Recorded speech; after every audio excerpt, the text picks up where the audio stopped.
ขอเจริญพรอ่านที่สมัยแสงสว่างห้องวรากรมศาสนาศูนย์กลางในรัฐสันสานอ่านที่เพชรธรรมวงศ์ห้องประธานในรัฐสันสานนครหลวงแต่อ่านพันทีศิริไลเลขาพักเมืองปากเงินห้องจำเมืองปากเงินพร้อมด้วยการนำขันเมืองขันบ้านตลอดถึงพ่อแม่พระสนทุกทางหรือว่าตอนเช้าของห้องก็ได้ฟังธรรมบรรยายจากประธานใหญ่ประธานสุดกลางอปสไปที่เป็นที่ห้อยประสงค์เราเขาบอกอาจจะแยกออกจากประสงค์เราบรรดาเผ่าได้มีการติดพันบอกว่าทั้งสายการจะตั้งก็คือพ่อแม่ประสงค์ในท้องถิ่นยะทานใหญ่เป็นกระไห้ธรรมะทั้งสองภาคสองฝ่ายได้เข้าใจเป็นอันหนึ่งอันเดียวกันแต่ว่ามาในตอนบ่ายนี้ขน่อยก็ขอรวบรัดเข้าสู่พิธีทางการอีกทีนึงจะขออนุญาตโดยที่บได้ไหว้พระเนาะเพราะว่าเขาไหว้พระมื้อเช้าไปแล้วก็ที่ว่าเข้าสู่พิธีทางการเลยในการสนทนาแลกเปลี่ยนเกี่ยวกับมาในอีกบริบทหนึ่ง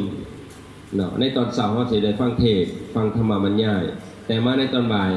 จะเป็นการสนทนาแลกเปลี่ยนกันนำอปสเมืองเพื่อนผลงานในอย่างที่ผ่านมาจะคอยมาสนทนาแลกเปลี่ยนความคิดความเห็นซึ่งการมาในมื้อนี้ของครูบาอาจารย์ก็เป็นมีหลายภาคส่วนหรือทั้งการนำภาครัฐเข้ามาเข้าก็มีหลายภาคส่วนตั้งแต่ศูนย์กลางจนมาฮอดท้องถิ่นดังนั้นหัวหน้าผู้รักษาการผู้ว่าการหัวหน้ากรรมธิการแม่นพระอาจารย์ถาวรตาพรประเสริฐขน่อย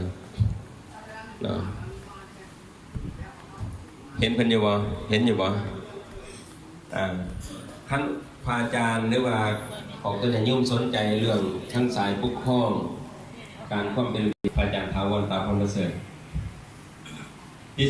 3เป็นแบบที่เราทำและปฏิบัติกรรมฐานชุดกลางนั่งสุดท้ายเบื้องหัวธรรมะหัวหน้ากรรมธิการเผยแพร่ศีลธรรม ที่ และปฏิบัติ พระ กรร อาม จารย์ ส่วนกลาง บุญทวีประสิทธิศักดิ์หัวหน้ากรรมธิการสาธารณูปการส่วนกลางอปสนั่งทางพระอาจารย์ชิทนกันนี่หัวหน้ากรรมธิการทั้ง4บ่เห็นมาแต่1ของการเพราะว่าพระอาจารย์หัวหน้าของการเพิ่นอาพาธเพิ่นเป็นวัดไขวัดใหญ่แล้วก็คณะเพิ่นก็เป็นไปเรียนหนังสือเรียนโทเรียนตรีก็มีเหลืออาจารย์ผู้ค้ำผู้เดียวอยู่ของการเป่าของการโทรหาแล้วติดต่อหาแล้วผมว่าแนมเบิ่งสันเพนโมเห็นมาครบ4กรรมธิการแต่ว่าขาด1ของการเพราะว่าข้อมูลหมดเลยทั้งในศูนย์กลางอปสจะลงมาช่วยแก้ไขช่วยตอบปัญหาครูบาอาจารย์ในท้องถิ่นน้ำกัน